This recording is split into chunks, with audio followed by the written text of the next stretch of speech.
that. So what I've got today is I've got 4 pieces of wood that I found at Lake Buchanan. You can see it's just really bark, pretty thin pieces, but these pieces are super lightweight.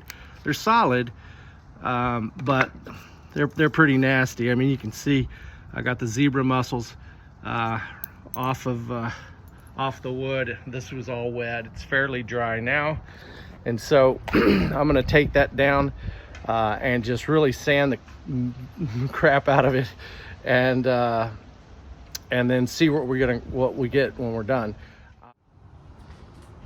All right, so I went ahead and got the big piece. I couldn't mess with the little ones right now. I'm too excited about this. I'm thinking about mounting some nice hooks on here to hang hats, but we'll see how it turns out. Sometimes this stuff splits. You just never know. I've got my dust mask, I've got some safety goggles, and I start off with a 40 grit on my orbital DeWalt, just to really knock some of this stuff out. I've just found over time that it's a heck of a lot easier just to get down to where these little bitty pieces are not splitting off and I'm not messing with them. Sometimes that works to my advantage, sometimes it doesn't. We'll see how this one goes.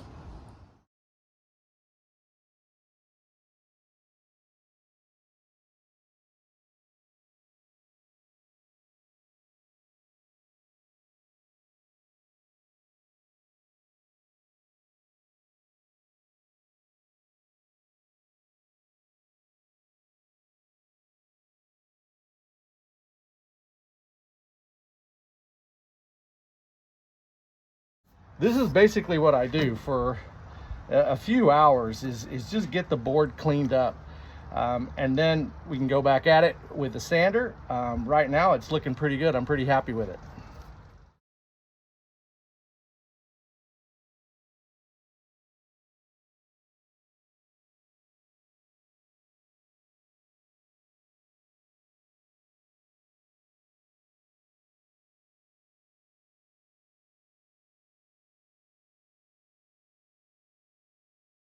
I've got to get my other sander to get up inside here, right? And the cool thing about this is you don't have to worry about it being perfect. I like to see some of the, you can see little wormholes in here, and this detail in here looks just awesome. I mean, a piece like this, just hanging up on the wall with, and I don't know if I'm going to use tung oil or put some type of polyacrylic on it, but I like to keep the natural color of the wood as much as possible. So I try to avoid any kind of stain. This piece is turning out really good.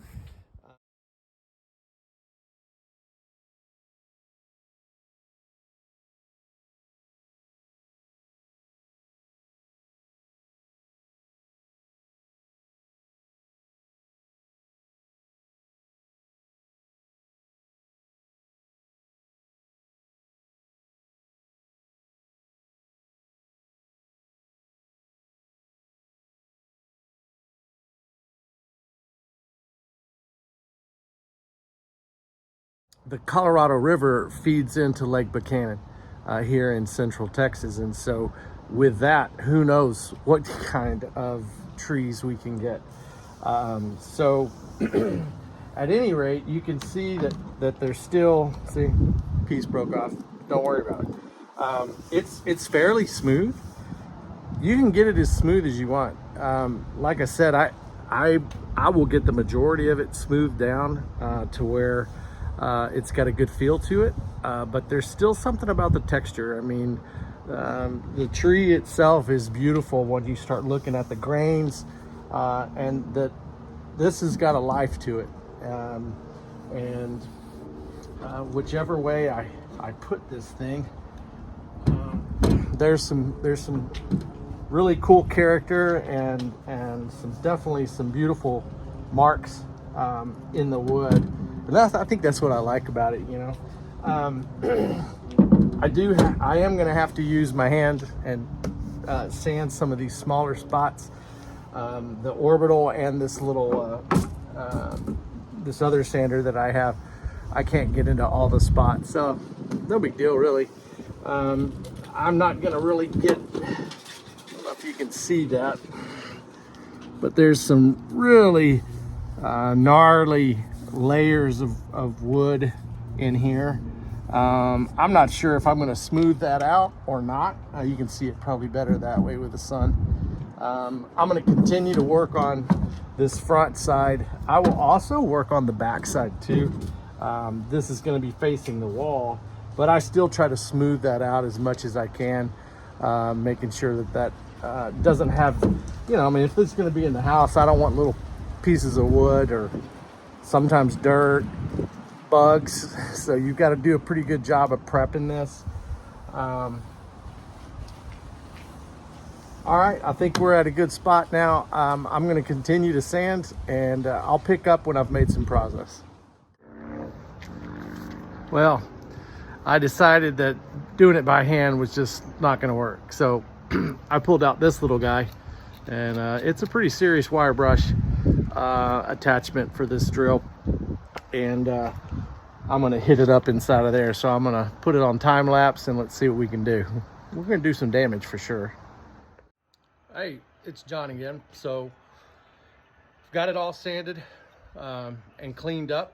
I'm going to turn this around, that way you can see. I finished it off with a 320 grit sandpaper. There's still some rough spots. It's not perfect, and that's okay. The majority of this feels really, really, really smooth. It's got some cool color, a lot of good textures, little holes here and there, some cracks, and that's all right.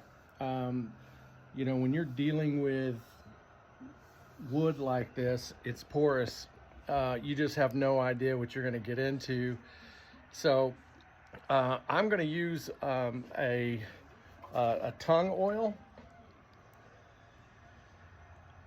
and that just really, I just put it on with a rag.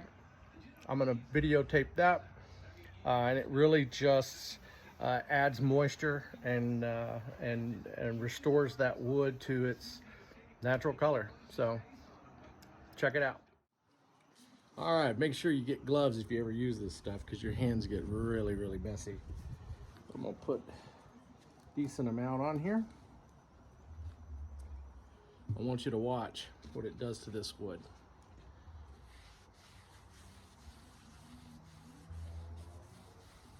Look how pretty that is. Look at that color.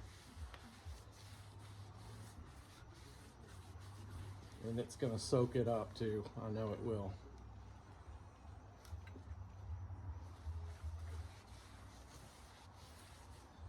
I don't know if you can get a good, hopefully you can see that. And so I'm gonna go over the whole piece with this, and then I'll show you the finished product.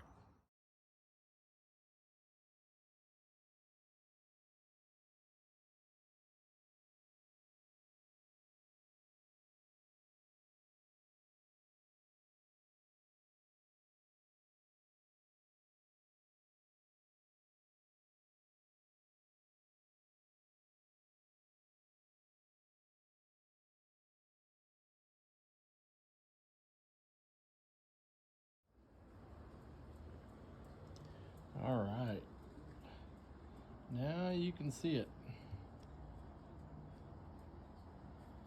Nice and smooth.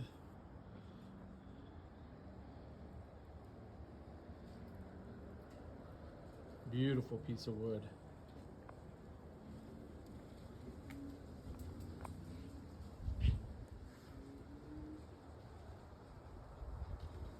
Hey, Bella.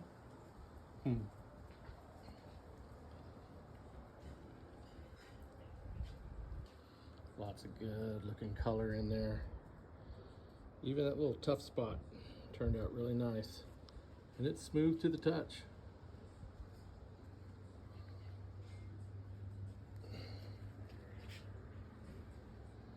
So now what we're gonna do is I'm gonna figure out maybe what to mount on here for to hold the hats. I'll have to go to Lowe's or wherever and find some kind of hooks. If they don't have those, I'm kind of going for a little rustic look, obviously. I mean, we're in Central Texas. This is a piece of driftwood, so that should do it.